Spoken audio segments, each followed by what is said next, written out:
acrescente a nossa fé. Né? Amém.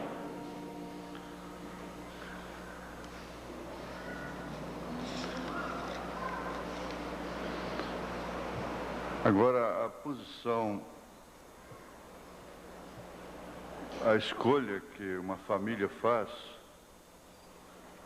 que uma pessoa faz, Deus sempre honra aquela escolha, aquela decisão, como o caso dessa família Cassiano.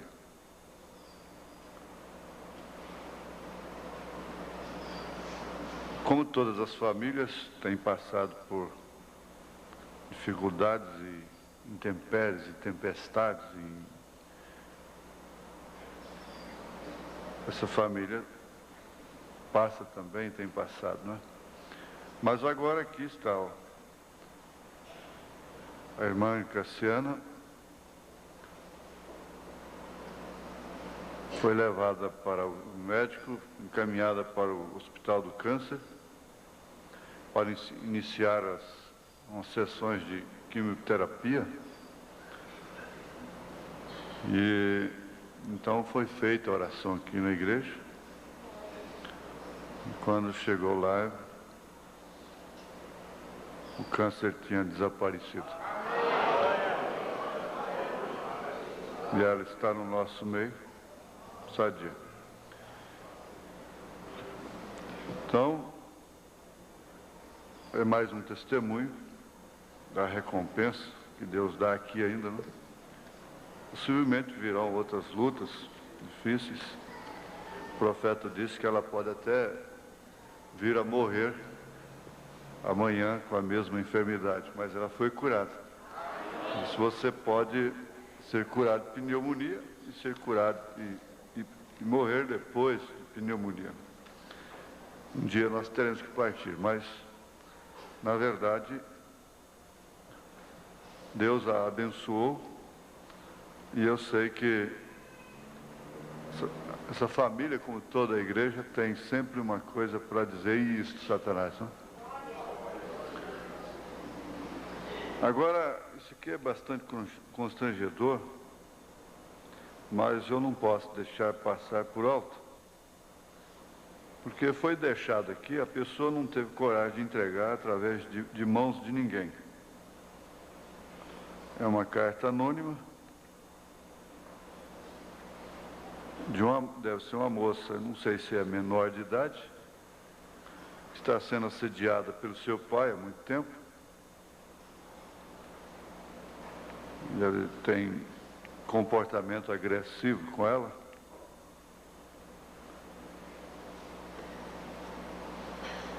E ela está sem saber o que faz, pedindo uma ajuda.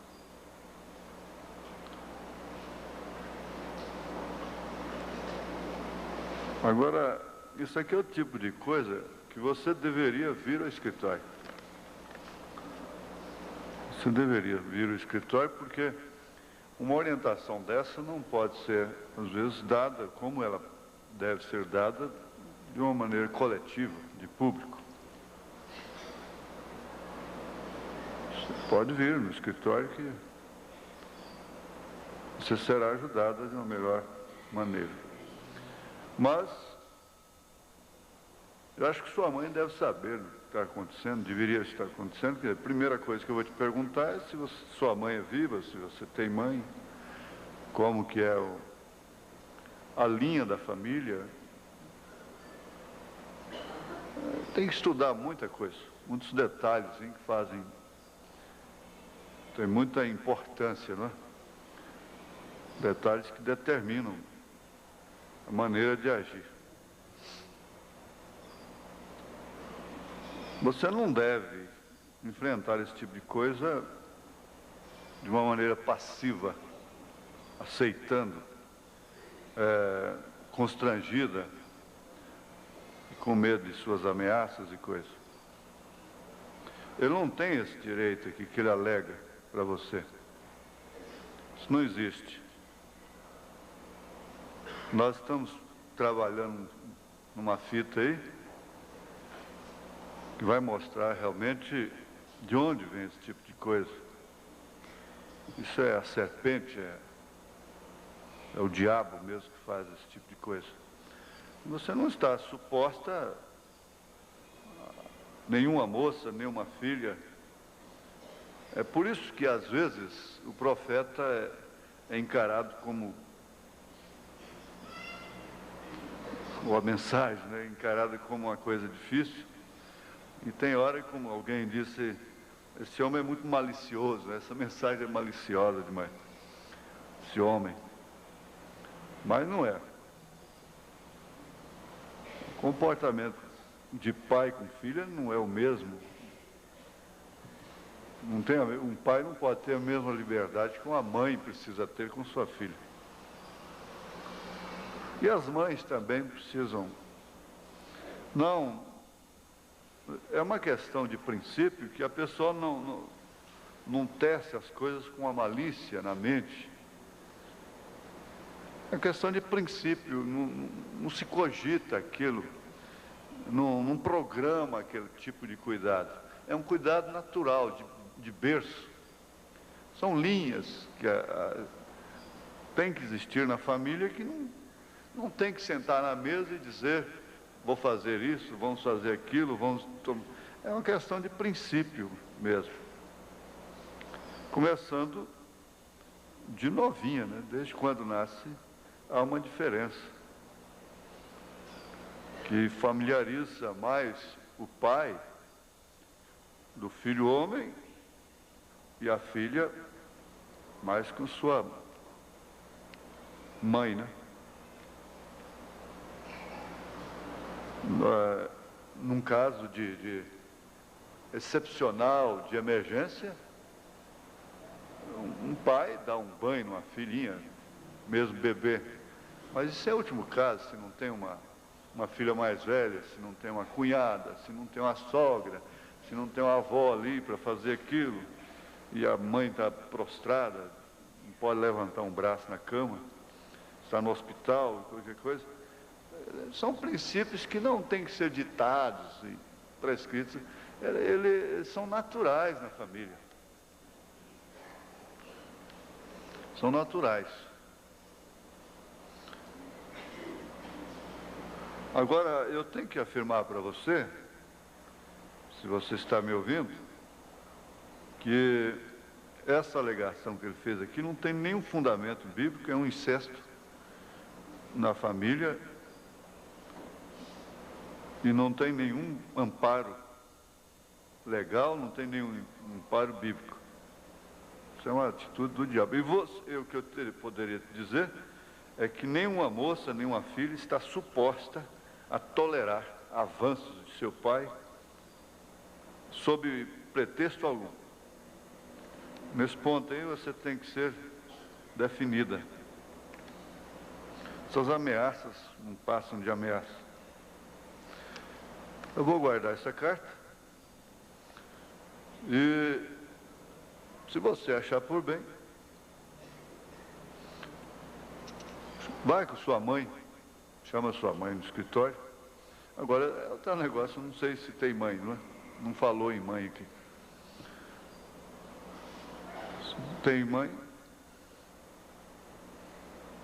tem uma irmã mais velha, que não vai riscar o fósforo no tanque de gasolina, pessoa equilibrada. Em último caso, pode vir sozinha mesmo, que você será amparado. Se precisar de uma acompanhante de confiança, eu tenho. Pode vir com confiança. Você será ajudado de uma maneira concreta, definitiva. Você não tem por que ficar sofrendo esse tipo de coisa.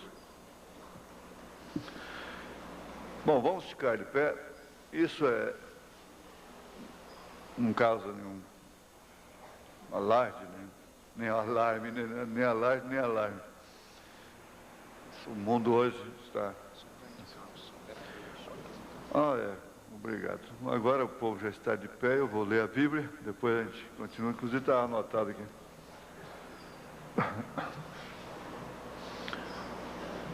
É o verso 18 somente. Deus nunca foi visto por alguém. O Filho unigênito que está no seio do Pai, esse o fez conhecer. Eu vou repetir. Deus nunca foi visto por alguém. O Filho unigênito que está no seio do Pai, esse o fez conhecer. Senhor, nós agradecemos por esse testemunho. Oramos por essa moça, não sei se é criança, se é adolescente. Todos os pais, todas as mães, as moças, os filhos, as filhas oram por elas. Pedimos a Ti que o Teu povo tenha graça para enfrentar esses últimos ataques, os últimos cartuchos que o inimigo está usando nesses restinhos de tempo que ele tem. Nós te pedimos que toda a igreja seja curada, seja abençoada, pelo nome do Senhor Jesus Cristo. Amém. Assentai-vos. Nós não temos que saltar essa parte da unidade, da unicidade de Deus, porque ela tem realmente, se ela foi pregada, foi estudada pelo irmão Brana, ela tem realmente significado para a noiva em todos os dias, enquanto ela estiver aqui. São lembranças que realmente vêm confirmar a nossa fé.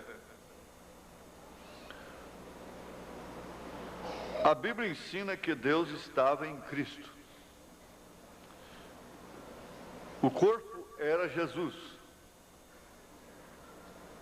Nós estamos estudando, agora baseado ali na mensagem Libertação Total, parágrafo 87, o irmão Branham diz que afirma que Jesus era total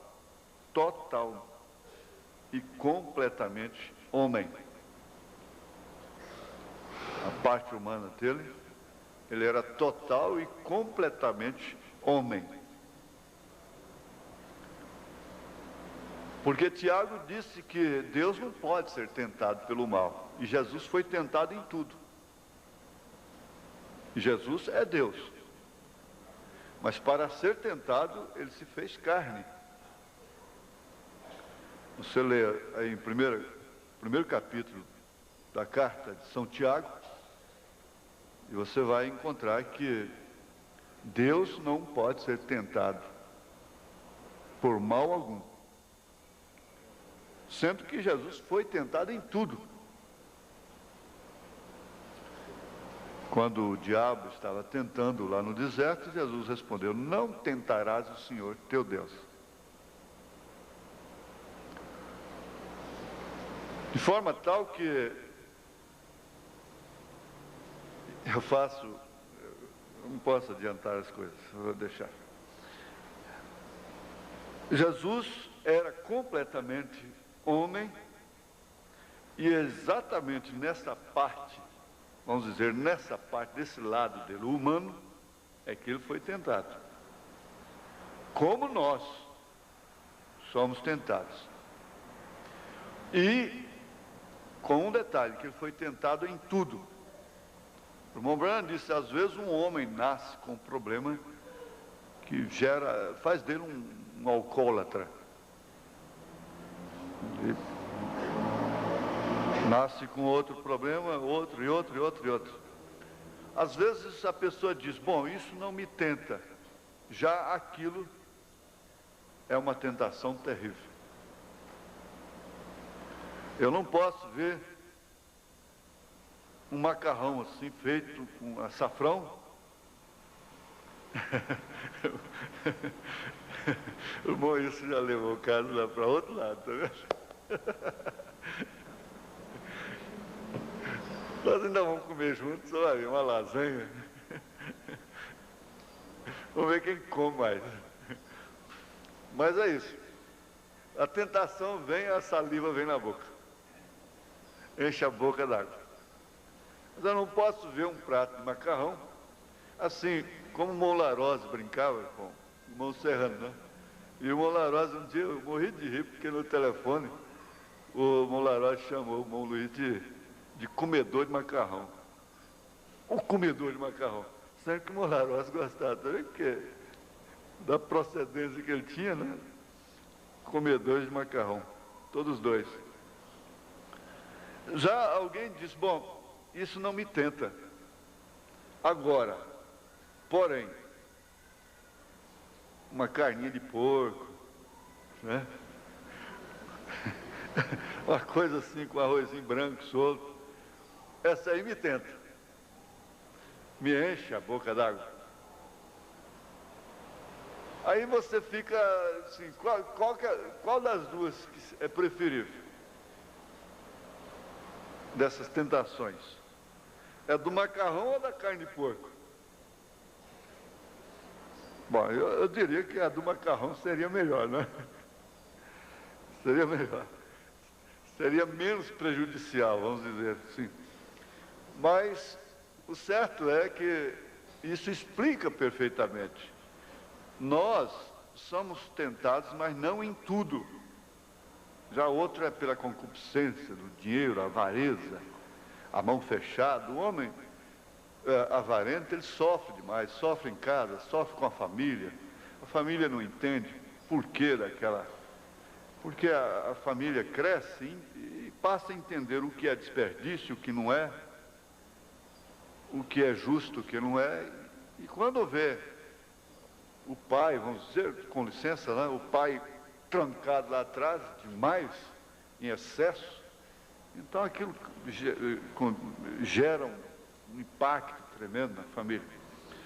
Quando as pessoas percebem que aquilo é justo, não é justo largar a luz acesa à toa, porque a luz não é só o aumento da tarifa em si, é que diminui o dia, as horas úteis daquela lâmpada.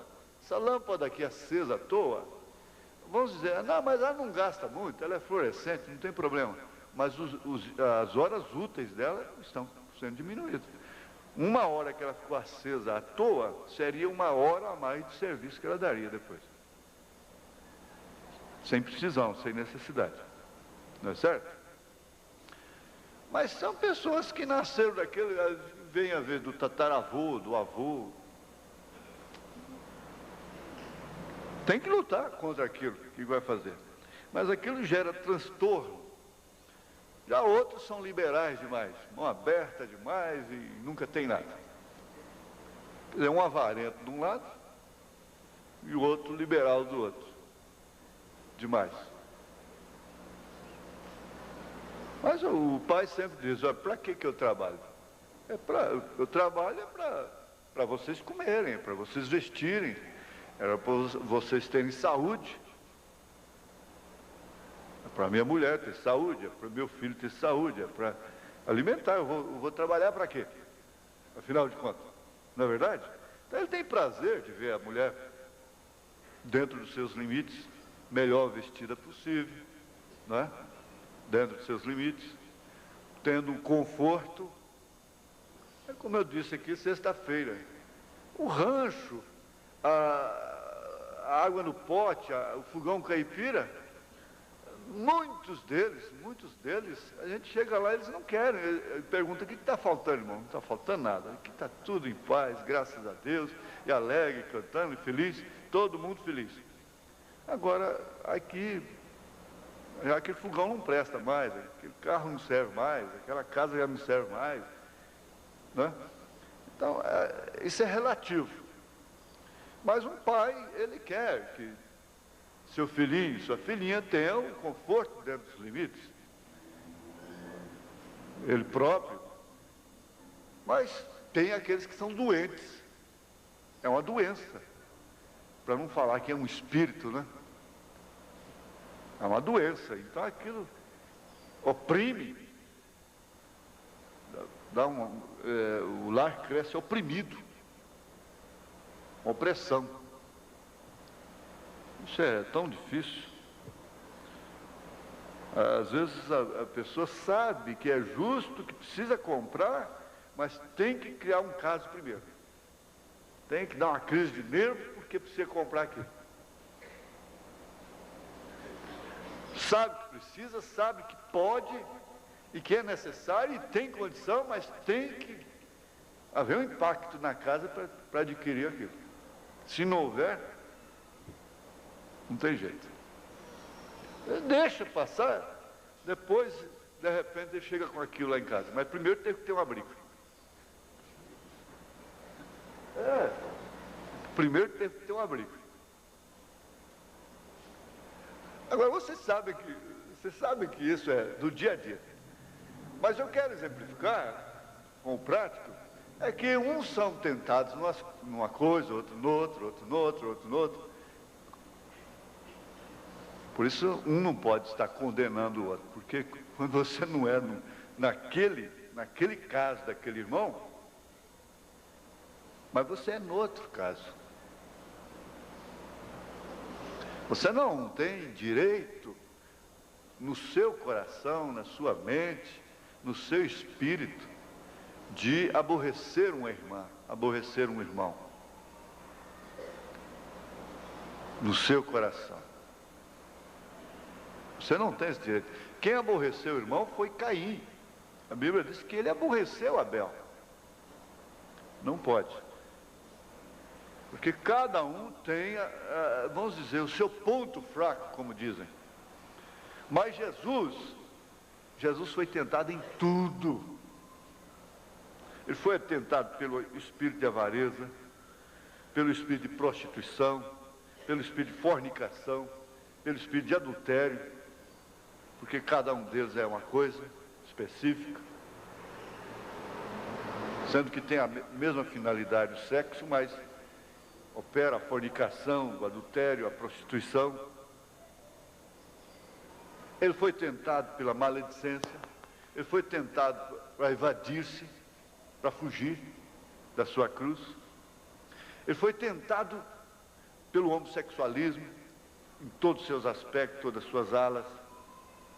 Ele foi tentado por tudo que você pensar, porque se ele não foi tentado num detalhe desse,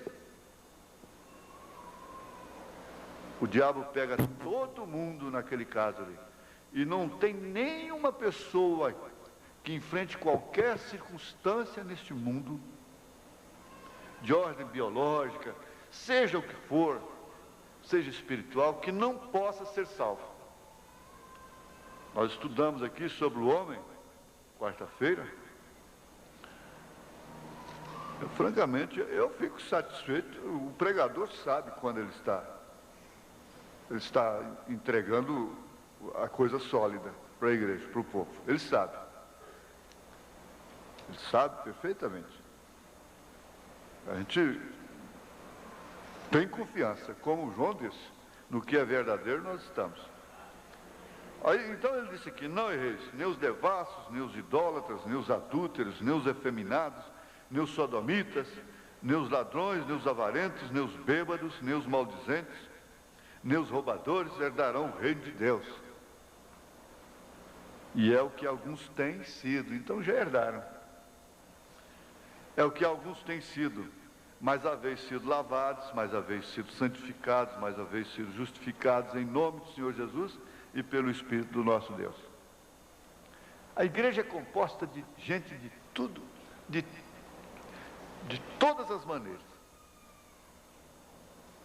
Uma vez que ela não seja farisaica, né? Bem entendido. Agora, ele foi tentado em tudo que exista. Você vê esse espírito de droga e de tudo? Ele foi tentado em tudo. Caso contrário, um drogado nunca poderia ser salvo. Ele foi tentado em tudo.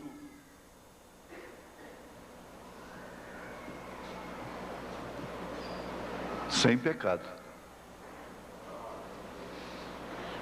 Como Deus, ele não pôde ser tentado, porque Deus não é tentado, não pode ser tentado pelo mal. Como homem, ele foi tentado em tudo.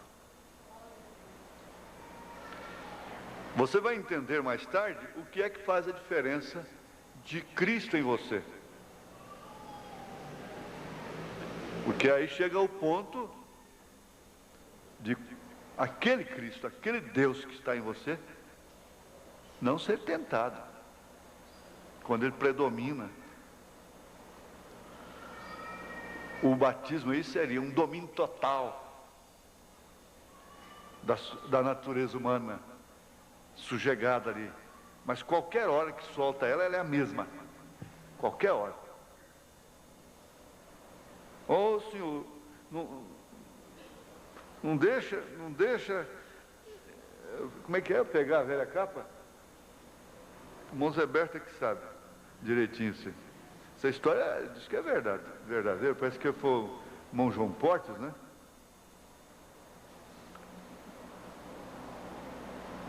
Não tem lembrança de quem foi.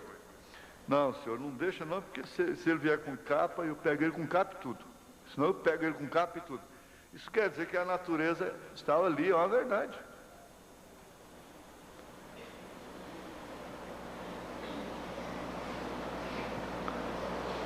Agora a Bíblia ensina que Deus estava em Cristo, o corpo era Jesus, nele habitou a plenitude da divindade corporalmente. Nada pode ser mais claro que isso. É mistério? Sim, é mistério. Porém, é o mistério da piedade, não da iniquidade. É pura e plena verdade. Não pode ser mais claro. Quando se tem, olha, não se pode ter o mistério de Cristo em você sem esta revelação. A pessoa que não é revelada sobre a unicidade, quer dizer, ver o Pai no Filho, ela nunca vai receber a fé para o rapto. Sinal que ela não é eleita para a noiva de Jesus Cristo. Ela pode ser salva pela salvação comum depois, mas para a noiva ela não tem condição, porque ela nunca terá a revelação de Cristo em si mesma. Porque se pergunta a uma pessoa trinitariana: quem é que você tem em você? É o Pai? É o Filho ou é o Espírito Santo?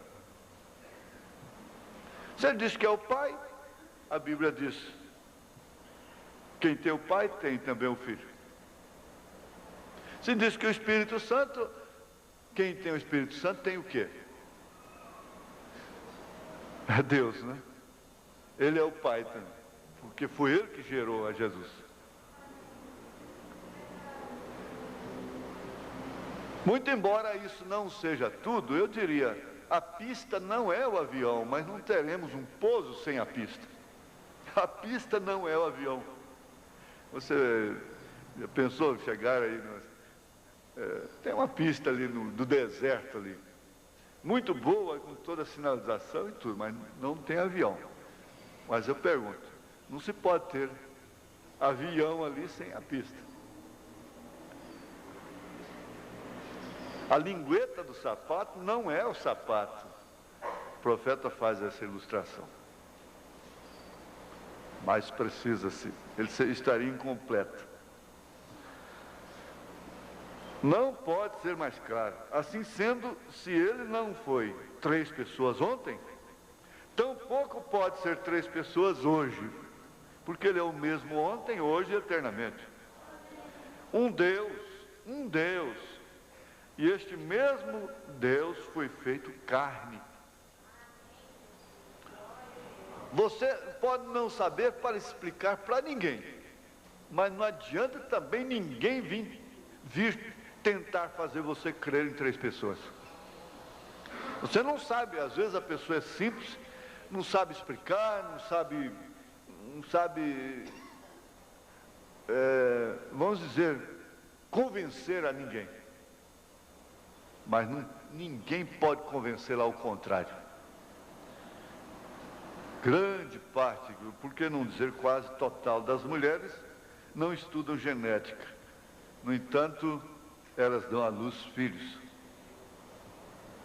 Jesus disse: vim de Deus e volto para Deus. João 16, 27 e 28. Isso é exatamente o que sucedeu. ele foi tirado da terra por meio de sua morte, sepultura, ressurreição e ascensão.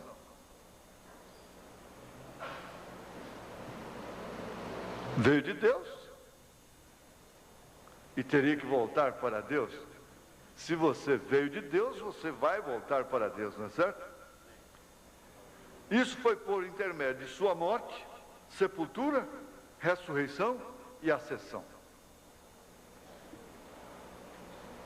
É o que acontece exatamente com os filhos de Deus: morte, sepultura, ressurreição e ascensão. Agora, a morte tem um detalhe: mas nós, os que ficarmos vivos para a vinda do Senhor, não vamos provar da morte, mas teremos uma dor rápida, que será uma transformação do corpo abatido, desse corpo para aquele corpo celestial, para sermos então como Ele. Então essa lei aqui, ela está decretada, não tem quem possa mudá-la. Morte, sepultura, ressurreição e ascensão. Quer dizer, subir, ir embora para cima. Então Paulo se encontrou com ele no caminho de Damasco, e ele falou a Paulo e lhe disse: Saulo, Saulo, por que me persegues? Paulo disse: quem és, Senhor? Ele disse: eu sou Jesus. Ele era a coluna de fogo, essa coluna que foi fotografada sobre a cabeça do profeta. Ele era essa coluna, uma luz cegante. Ele havia voltado exatamente como disse que faria. Voltou à forma que era antes de vir morar num tabernáculo de carne. Assim exatamente como viu João 1,18. Deus nunca foi visto por alguém. O Filho unigênito que está no seio do Pai, esse o fez conhecer. Porque Deus é Espírito e enche os céus e a terra. E como ele seria visto? Tomando forma de homem. Não se pode entender o mistério que Deus é onipresente e pode falar lá no céu, pode se manifestar em forma de uma pomba e num cordeiro lá dentro d'água sendo batizado, ao mesmo tempo, simultaneamente. Tu és meu filho amado em quem tenho o prazer de habitar. Mostrar 3 pessoas aí, condicionar a Deus em 3 pessoas por causa desse quadro aí, é anular, é descrer na onipresença, onipotência e onisciência de Deus. São 3 características que compõem Deus. Ele não seria Deus se não fosse onisciente. Antes da fundação do mundo, ele sabia quantos pensamentos, ele conhecia todos os pensamentos que o primeiro e o último homem que vivesse aqui na terra, nessa dimensão, teria. Ele não seria Deus se não fosse assim. Ele é onipotente, onisciente, onipresente. Ele pode falar lá do céu, bradar no trovão: tu és meu filho amado em quem tenho o prazer de habitar. E descer não em forma de pessoa, mas em forma de uma pomba. Porque o quadro ali não mostra 3 pessoas, mostra uma voz em cima, uma pomba descendo e o homem lá dentro d'água, Jesus Cristo. Esse que é o quadro mais lindo. Não sei se foi numa tarde, se foi num meio-dia, ensolarado, não sei como que foi, que hora que foi. Eu sei que aquilo aconteceu e formou um quadro tão lindo, tão perfeito. Porque Deus é completo em 3 ofícios, 3 manifestações.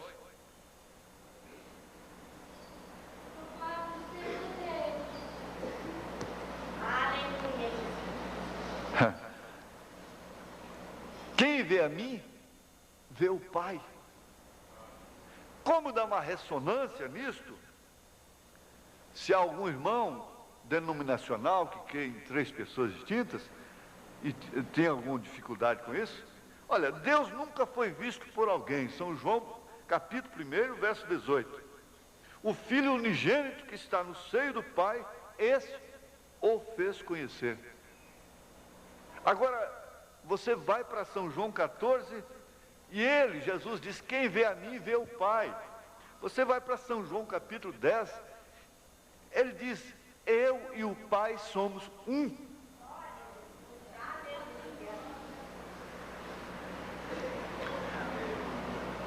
A unidade de Deus, Pai, Filho, Espírito Santo, é simples, não é composta. Nós já estudamos isto e temos que afirmar novamente: não é composta. A unidade composta é imperfeita. É a unidade do homem com a mulher, é composta, 2 pessoas, por isso é imperfeita. Vai ter que ter paciência um com o outro, vai ter que suportar um ao outro, vai falhar. Deus não. É uma unidade simples, por isso é perfeita. E ela se torna simples com sua igreja. Saulo, Saulo, por que me persegues? Saulo, o então Saulo de Tarso, estava perseguindo a igreja, perseguindo os cristãos,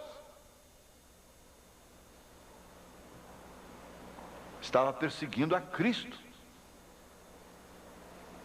Aí vale a pena lembrar de novo: como pode uma irmã aborrecer uma outra irmã? Um irmão aborrecer a outro irmão?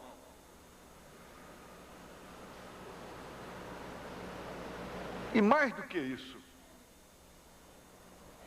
difamar, perseguir, maltratar, agir com descaridade. O profeta diz assim: quando você maltrata um irmão, você está maltratando a Cristo.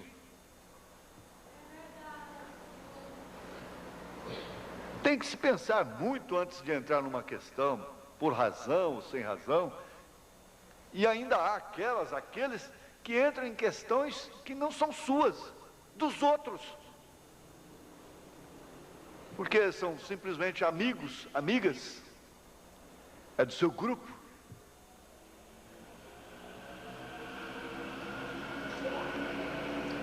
Deus é imparcial. Há pessoas e há mesmo irmãos com os quais nós não podemos ter muita liberdade, porque ele tem determinados problemas, nasceu com eles e ainda não venceu, e possivelmente aquilo vai ser só na hora da transformação. E nós queremos que as pessoas vivam para nos satisfazer.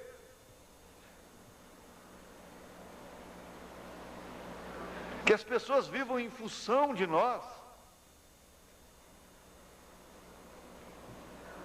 O irmão Branham disse que uma mãe, logicamente um pai que não corrige seu filho, não é uma boa mãe, não é um bom pai. No entanto, Billy Paul, olha o espírito que o pai fez, a maneira que o pai corrigiu. Billy Paul deu uma sacudida e um tapa no seu filhinho quando ele estava no escritório com o irmão Branham, e o menino mexendo. O irmão Branham disse: você, Billy, você ofendeu o anjo dessa criança. A sociedade sai de um extremo e cai no outro. A criança não pode mais ser corrigida. A mãe não pode bater mais, ninguém pode bater, só a polícia que pode bater depois. A polícia pode espancar, inutilizar, acabar com a pessoa depois, com pesada, pancada, torturas de todo jeito. Mas o pai e a mãe não podem. Infelizmente está assim. Mas que há extremos, há. Gente, nós temos encontrado casos, você vê, em pleno exercício da lei, pondo a mulher numa posição até que não deve estar, com delegacia da mulher. Ai do homem que bate numa mulher e cai na mão de uma delegada, ele está frito. Coitado, você não sair de lá capado. Não é para brincar, é verdade. Elas desabafam, elas descarregam. Eles que o digam. Eles que o digam o que está acontecendo de trás dos bastidores, das cortinas. É a vez delas. Mas, no entanto, nós temos homens aproveitando de irmãs, batendo, espancando, covardes.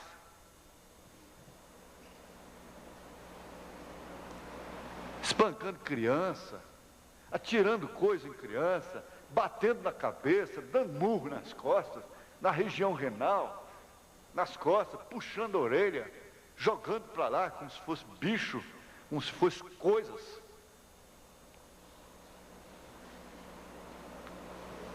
E só fala de uma maneira irritante, a guerra psicológica, matando, estraçalhando os nervos das crianças, oprimindo. Não, não é assim. Paulo disse que não deve ser assim. A correção é necessária.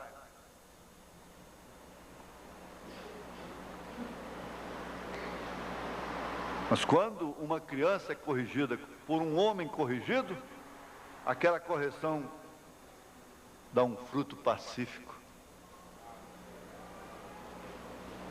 Quando uma criança é corrigida por uma mulher corrigida, a questão é essa, que nós corrigimos sem ser corrigidos. Agora, vamos para diante, porque o assunto é gostoso, né? E vai em vários setores da vida. Deus nunca foi visto por alguém. O Filho unigênito que está no seio do Pai, esse o fez conhecer. Aí você fecha o parêntese, concluindo que então Saulo, essa unidade se refere até à sua igreja agora, que é o grande mistério da piedade, Cristo na igreja. Primeiro, Deus em Cristo, Cristo na igreja. Segundo, não é? Terceiro, a igreja no reino restaurado. E se isso tem que ser através do processo morte, sepultura, ressurreição e ascensão, que seja feito. Se ele vier nas nuvens, aqueles que não tiverem sido mortos serão transformados no abrir e fechar de olhos, se ajuntarão com aqueles que foram ressuscitados, subirão para encontrar o Senhor nos ares.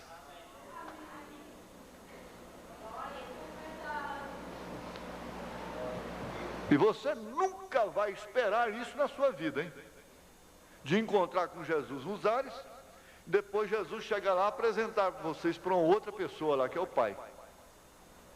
E apresentar para o cunhado da igreja, que é o Espírito Santo. Essa doutrina veio 325 anos depois de Cristo, no Concílio de Nicéia. Isso tem que ficar bem patente, porque não é só a igreja aqui, há fitas que vão por todo o país.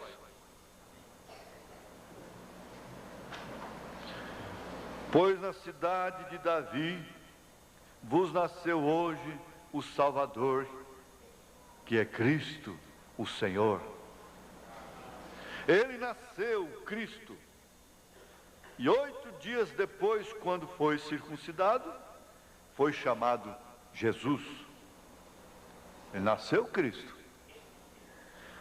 8 dias depois, quando foi circuncidado, foi chamado Jesus, como o anjo lhes havia dito. Eu nasci Brana. Quando nasci me puseram o nome de William, mas eu já era um Brana. Aí só me faltava o meu prenome, porque o nome é o da família. Eu sou um Gonçalves, você é um Souza. Ninguém discute sobre o nome de um filho. Ninguém discute, você anotou? Ô Senhor, me dá o sobrenome do meu filho. Não. Ele já nasce com o seu sobrenome. Agora você tem que pôr o nome, se o caso é esse. Ou o prenome, como organismo agora, né? Quando nasci, me puseram o nome de William. Mas eu já era um Brana. A minha mãe, quando eu nasci, meu pai já tinha morrido. Tinha 2 meses que meu pai tinha morrido. Não, 2 meses não, o que é isso? Peraí, você estava grávida de mim. Tinha 7 meses que meu pai tinha morrido. Mais ou menos assim. Então ela, não sei o que ela viu com esse nome Joaquim, né? Mas a Gonçalves ela não teve que pensar. Ela teve que decidir sobre Joaquim. Se era José, se era Joaquim, se era João, se era Manuel, se era Tiburtino, se era Roque, se era Aprígio, né? Então, ela teve que decidir. Mas o Gonçalves não. Isso é um exemplo que não deixa escape, né? Então ele já nasceu Cristo, que quer dizer ungido. Porque Pai é Senhor, Filho é Jesus, Espírito Santo é Cristo. Amém? Ele era o Cristo, porém lhe foi dado um nome aqui entre os homens. O tabernáculo de fora que os homens podiam ver foi chamado Jesus. Aí então você vai ver lá no Velho Testamento, lá em Deuteronômio, que aquele único lugar escolhido para fazer habitar o nome do Senhor.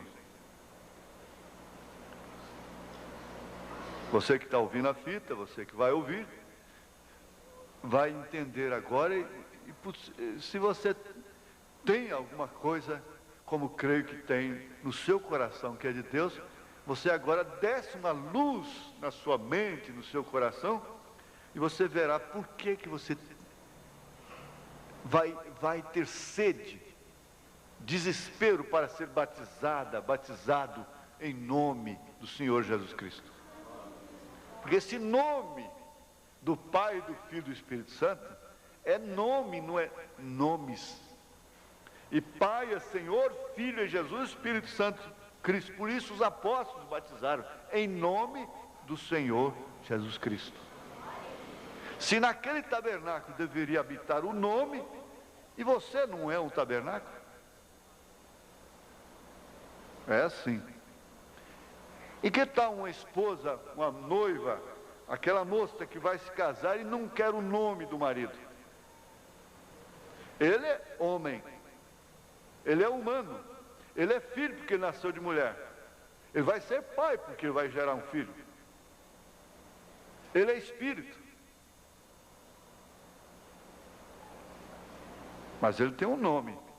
Você vai se casar e quando alguém perguntar o nome do seu marido, você vai dizer: é homem, é espírito, é humano. Não.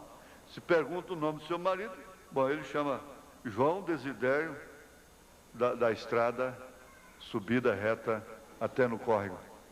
Não é certo? Você vai ter que dar o nome dele.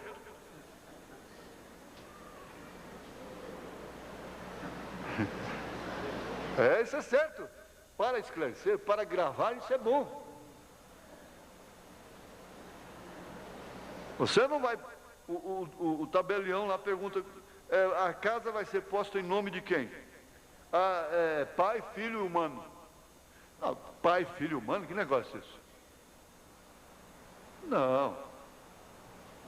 Você vai dar o nome, não os seus ofícios.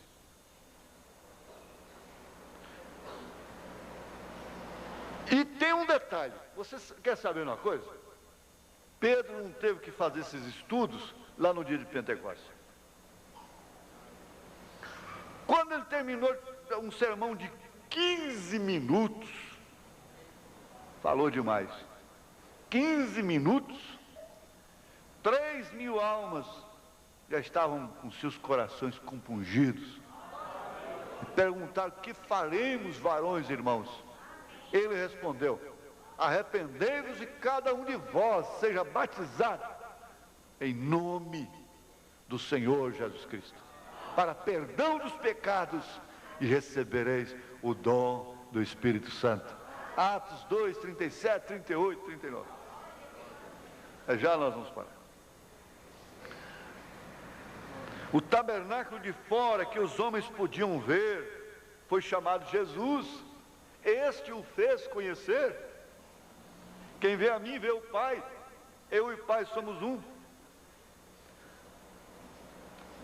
Ele era o Senhor da glória, o Todo-Poderoso, manifesto em carne.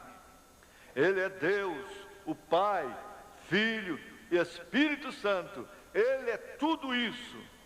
Pai, Filho e Espírito Santo são somente títulos, não são nomes.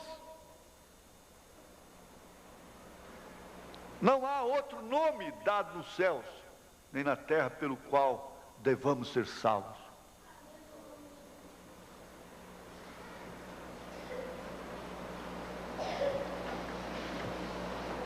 Por isso é que batizamos no nome do Senhor Jesus Cristo, porque esse é um nome, não um título. É o nome desses títulos, tal como quando você toma um menino recém-nascido e lhe dá um nome. Menino é o que ele é. Filho é um título. Menino é o que ele é. Filho é título que ele tem. Então vocês lhe põem o nome John Henry Brown. Não se batize somente no nome de Jesus. Não, não. Há milhares de Jesuses no mundo, e também os houve antes de Jesus. Antes do Jesus nosso Salvador, já haviam Jesuses.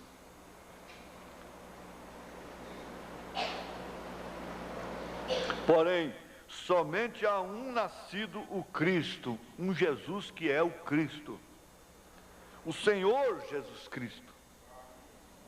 Então o batismo é em nome do Senhor Jesus Cristo. A gente que diz que Jesus é o Filho eterno de Deus, Filho eterno.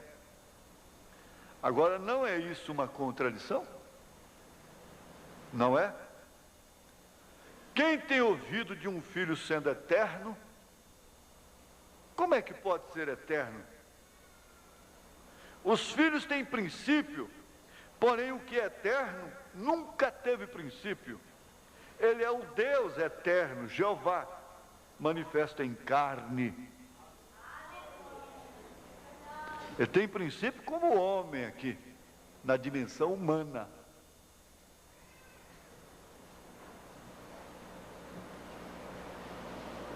Homem, carne, é que tem princípio. A carne. Por isso tem um fim. No Evangelho de São João diz: no princípio era o Verbo, e o Verbo estava com Deus, e o Verbo era Deus. Agora, o irmão que é estudioso, igual, esse parágrafo que ele precisa ser bem notado pela igreja, muito especialmente pelos evangelistas, sobre o Filho eterno, né? A revelação de Jesus Cristo, parágrafo 38. Isso é fundamental.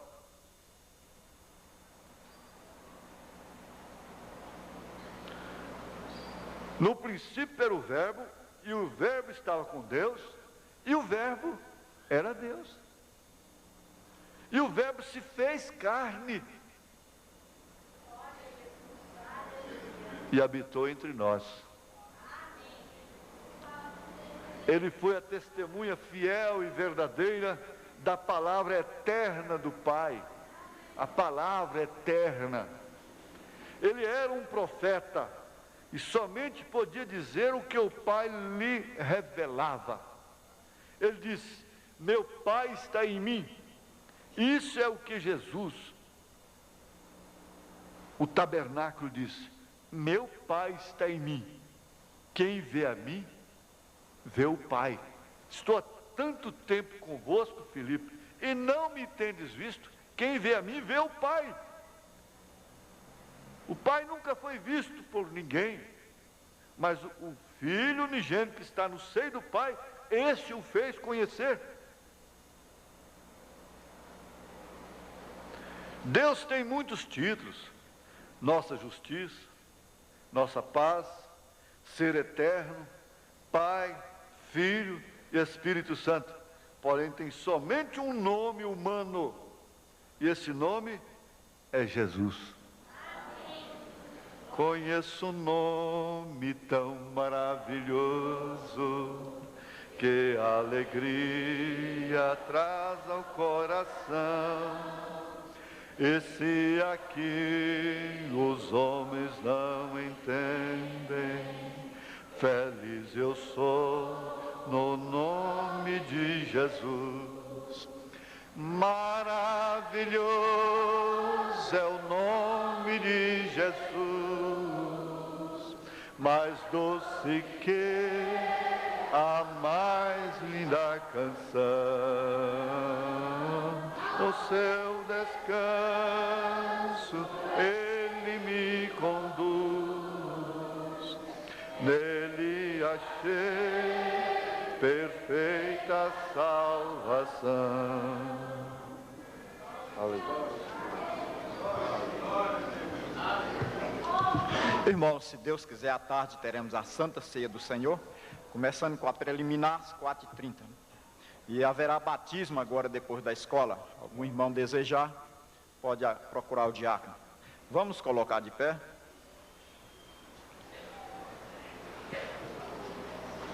Vamos dar as mãos uns para os outros. Senhor Deus, o Senhor tem nos dado esta revelação. E revelação é fé. E fé é a chave que abre a porta, Senhor, dos tesouros gloriosos dos céus. Temos essa chave, portanto, o Senhor tem nos dado a promessa que podemos pedir, Senhor. Pedir perdão, pedir, Senhor, as Tuas bênçãos. E cremos, ó Deus, que o Senhor é a central de toda força, de todo gozo, de tudo que nós necessitamos. Que o Senhor possa conceder, Senhor, o selo dessa escola, concedendo força e graça para cada um, Senhor. Ó Deus, como ouvimos esse testemunho tão tremendo desta irmã, Senhor, que recebeu aquela cura maravilhosa. O Senhor é o mesmo ontem, hoje e eternamente. Senhor, que possa haver uma cura nesta manhã, que possa haver, Senhor, força para esse irmão abatido, que possa haver, Senhor, graça para todos nós, Senhor, saímos daqui abençoados no nome de Jesus Cristo, com esta palavra tão gloriosa que o Senhor tem nos dado através desse profeta, no nome de Jesus Cristo. Nós agradecemos de coração por mais esse banquete espiritual que tivemos, ó Deus, na Tua presença, no nome de Jesus Cristo. Amém, Senhor, amém. Cumprimente o outro e volte para casa. Segurem sua bênção que a palavra de Deus tem nos dado. Deus abençoe os irmãos no nome de Jesus Cristo.